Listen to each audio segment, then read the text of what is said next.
আমি আজকের কর্তৃপক্ষদের দাবি পূরণ করতে যে মিলাদ কিয়াম করলাম না, কিন্তু আমি মিলাদ কিয়ামের দলের মানুষ। কিয়াম করাটা হলো মুস্তাহাসান জিনিস, করলে সব, না করলে পাপ নাই। এলাকার অধিকাংশ মানুষ হয়তো মিলাদ কিয়াম করেন না, আর এলাকাটায় আমার আশা হয়নি জীবনে। আমার বর্তমান বয়স 64 বছর পেরিয়ে গেছে। আপনাদের গ্রামে আমি এসেছি কোনোদিন? আমার তো স্মরণে নাই, আসিনি। তো যাই হোক, যেখানে মিলাদ কিয়াম হয় না সেখানে আমি যাই না। তবে এখানে আমি দাওয়াত নিয়েছি, জানি আমাদের এলাকা মিলাদ কিয়াম হবে, কিন্তু কর্তৃপক্ষ নিষেধ করে গেলে করলে হয়তো একটা অশান্তি বিভ্রান্ত হবে। আমি অশান্তি বিভ্রান্ত পছন্দ করি না। কোনো আলেম ওলামাদের বিপক্ষে কোনো মন্তব্য করি না, কারো সম্পর্কে কোনো কটু বাজে কথাও আমি বলার চেষ্টা করি না। আমি সচলভাবে থাকার চেষ্টা করি। এই জন্য আজকের করলাম না, তাই বলে মনে করবেন না উনি মিলাদ কিয়াম করেন না। সব জায়গায় করি, তাই কর্তৃপক্ষরা নিষেধ করেছেন। এখানকার মানুষ হয়তো মিলাদ কিয়াম বিরোধী আছেন, এই জন্য করলে একটা অশান্তি সৃষ্টি হবে, এই জন্য করলাম না। সকলে আমার সঙ্গে দোকানে হাত উঠান, আল্লাহুম্মা আমিন। রব্বানা যালামনা আনফুসানা ওয়া ইল্লাম তাগফির লানা ওয়া তারহামনা লানাকুনান্না মিনাল খাসিরিন। রব্বানা ইন্নানা সামি'না মুনাদিয়্যান ইউনাদি লিল ঈমান আন আমিনু বিরাব্বিকুম ফামান্না রব্বিগফিরলি যুনুবি ওয়ারহাম ওয়া আনতাল গফুরুর রহিম। আল্লাহ, পবিত্র জমাদুল আউয়াল মাসের শেষ লগ্নে এক ইজ্জতপূর্ণ রাত উপলক্ষ করে ভিক্ষুক সেজে রাতের গভীরে এই শীতের রাতে দুটি করে খালি হাত আমরা সকলে আপনার মহান দরবারে তুলেছি। কুদরতি নজরে বান্দা বান্দীদের দিকে ফিরে তাকান, রহমতের দরজা খুলে দিন, এ বেহেশতের বাগানকে কবুল করে নিন। আপনার খোশনদী রেজামন্দি লাভের আশায় ওজমা কালাম, নেমাতে কালাম, কোরআনে পাক এই মহান মজমার শুরু থেকে নিয়ে পর্যন্ত বিভিন্ন জবানিতে কোরআনে পাক তেলাওয়াত হয়েছে।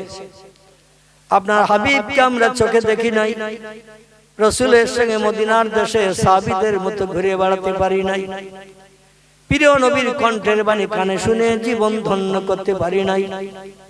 রাসূলের নাম মুহাম্মদ, মুহাম্মদ সাল্লাল্লাহু আলাইহি ওয়াসাল্লাম এই বাংলার জমিনের শেষ প্রান্ত থেকে আমরা শুধু হাওয়ার মাধ্যম দিয়ে কানে শুনি। আল্লাহ, রাসূলের মহব্বত, প্রেম, ভালোবাসার রক্ষার্থে দোয়া, দরুদ, সালাম, জিকির, আজকার যা কিছু করা হয়েছে কবুল করুন। দয়া পরবশী যদি কিছু সাদকা এনায়েত করেন, সর্বাগ্রে সোনার মদিনায় হাবিবের আরওয়া পাকে পৌঁছে দিন। तमाम खुलाफाয়ে রাশিদিন, সাহাবায়ে কেরাম, আজওয়াজে মুতাহহিরিন, রাসূলের সকল আল আওলাদদের কবরে সওয়াব পৌঁছে দিন। বাবা আদম, মা হাওয়া থেকে নিয়ে ঈসা রুহুল্লাহ পর্যন্ত সকল নবী আম্বিয়া তাদের বিবিদের কবরে সওয়াব পৌঁছে দিন। পীরানে বীর দস্তগীর মহিউদ্দিন আব্দুল কাদের জিলানী হুজুর থেকে নিয়ে সময় পর্যন্ত যত ওলিয়া উলিয়া, গাউস, কুতুব, নকিব, আবদাল, শহীদ, সোহাদা, হাজী, গাজী, সুফি, দরবেশ, ইমানদার, মুমিন, মুসলমান নরনারী, অন্ধকার কবরে যারা ধরাশায়ী হয়ে আছে, সকলের কবরে তওবাটুকুন পৌঁছে দিন। আপনার तमाम প্রেমিক প্রেমিকা, মাহবুব মাহবুবা, বান্দা বান্দীদের খাস রূহানি দোয়া রসিলা করে আমরা যারা দোকানে করে হাত তুলেছি, কেহ আব্বাকে হারিয়েছি, কেহ বা জনম দুঃখিনী মাকে কবরস্থ করেছি, রেতিম বলে গেছি, বাপ হারা মা হারাইছি, আব্বা বলে ডেকে জীবনের স্বাদ মিটাতে পারি না, মায়ের চাঁদ মুখ দেখে নফল কবুল হজের সওয়াব নসিবে করতে পারি না।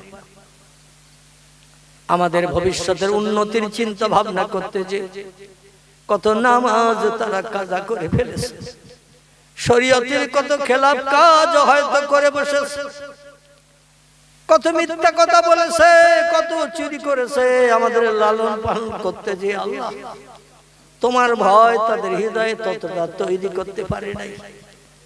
আজরাইল ডাক দিয়েছে, জায়গা জমি ঘর বাড়ি অর্থ সম্পদ সব আমাদের জন্য ফেলে রেখে অন্ধকার কবরে তারা হাজির দিয়েছে। আল্লাহ কি হালাতে আছে আমরা দেখতে পাই না, আমাদের সেই কান্নাই শুনতেও পাই না।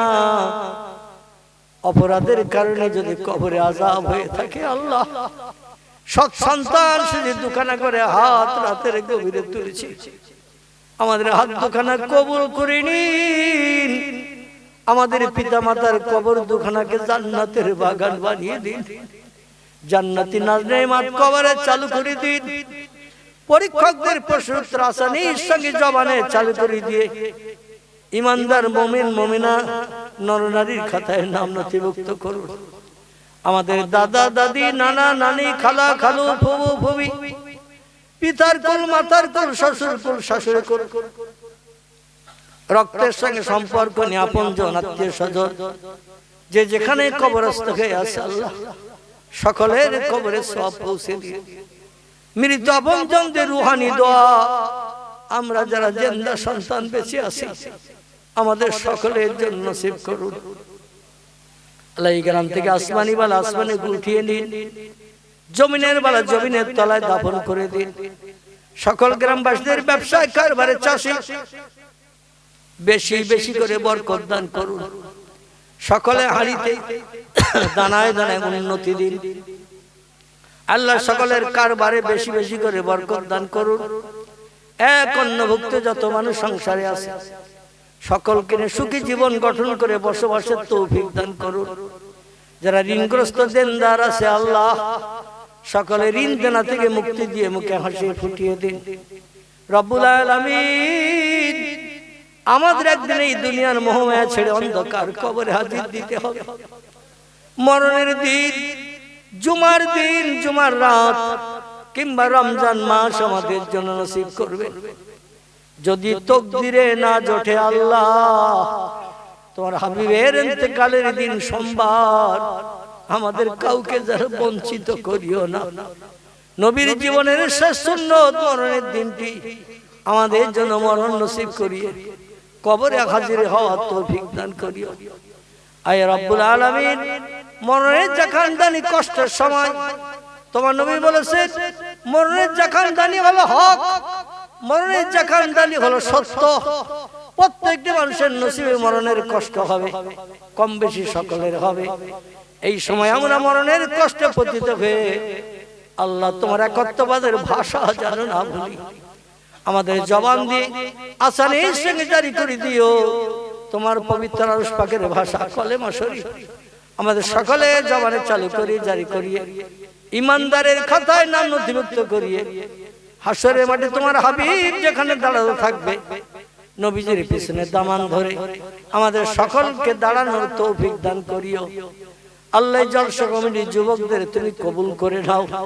আল্লাহ এদের পাঁচ ওয়াক্ত নামাজি বানিয়ে নাও, ইসলাম শরীয়তের পূর্ণ পরিপন্থী পায়বন্দি করে নাও। আল্লাহ নবীর সুন্নত বাস্তবে রূপদান করে রাস্তাঘাটে পথে চলতে পারে এ তৌফিক দান করিও। জলসা দিয়েছে আগামীকাল সকাল বেলা শয়তান উচ্চার হয়ে না ঘরে নবীর মহব্বত নবীর প্রেম ভালোবাসা সকল যুবক ভাইদের পাড়া প্রতিবাদী হৃদয়ে বেশি বেশি করে তৈরি করে দাও।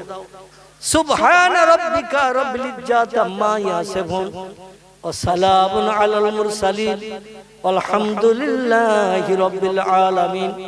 বেহুরমতে হাজিহিল কালিমাতুত তাইয়্যিবা লা ইলাহা ইল্লাল্লাহ লা ইলাহা ইল্লাল্লাহ লা ইলাহা ইল্লাল্লাহ মুহাম্মাদুর রাসূলুল্লাহ। আসসালামু আলাইকুম ওয়া রাহমাতুল্লাহি ওয়া বারাকাতুহু। যুবক ভাইরা